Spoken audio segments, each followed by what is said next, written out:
Autonomia médica tem limite, na Assembleia Geral da ONU deste ano. Jair Bolsonaro assumiu a culpa pela criminosa gestão conduzida pelo governo federal durante crise sanitária, que seguiu recomendação do Conselho Federal de Medicina. Autonomia médica é o direito que os médicos têm de indicar os procedimentos adequados a cada paciente, observando as práticas cientificamente reconhecidas e respeitando a lei.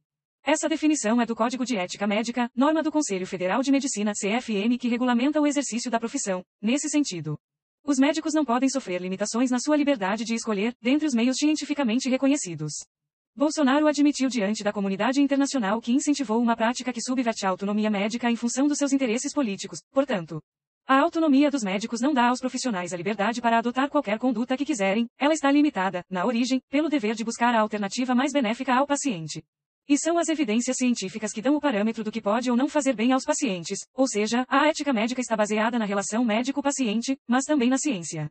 Afirmar que os médicos têm autonomia para prescrever tratamento precoce para a Covid-19 é desvirtuar o sentido da autonomia médica. Como a ciência já demonstrou que os medicamentos usados no chamado kit Covid não funcionam, eles deixam de fazer parte do campo de escolha dos médicos em proveito dos pacientes com essa doença. Não existe autonomia para escolher um tratamento comprovadamente ineficaz. Sabemos que a insistência no tal tratamento precoce foi uma estratégia bolsonarista para iludir a população com uma falsa sensação de segurança e boicotar as medidas sanitárias de controle da pandemia. A pretexto de manter a atividade econômica, gerando trágicos resultados, o CFM poderia ter agido para minimizar os danos sofridos pela população. O órgão regulador da profissão médica é uma autarquia federal que deve atuar em prol da sociedade e não poderia ter se omitido. A atual diretoria do CFM nunca desmentiu as declarações do presidente da República, pelo contrário. O presidente do CFM fez questão de colocar em dúvida as robustas evidências científicas contrárias às drogas do chamado kit Covid em todas as oportunidades que teve.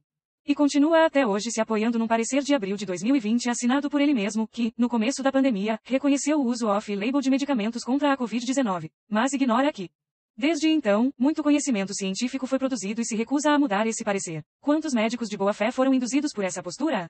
Quantos pacientes foram vítimas dessa inaceitável omissão do CFM? Os conselhos regionais e o próprio CFM terão ainda que lidar com as graves denúncias contra hospitais e planos de saúde que teriam coagido médicos a aplicarem protocolos de tratamento com esses medicamentos cientificamente reconhecidos como sem eficácia, o que é expressamente vedado pela regulamentação da profissão. A subordinação jurídica própria da relação de emprego, e é importante que esses médicos se reconheçam como trabalhadores que são, não deve se confundir com necessária independência técnica na prática da medicina. A autonomia médica é princípio fundamental da atividade profissional, mas não pode ser usada como escudo para proteger aqueles que atuam como cúmplices de um governo que trabalha pela propagação de uma doença que já matou 600 mil brasileiros.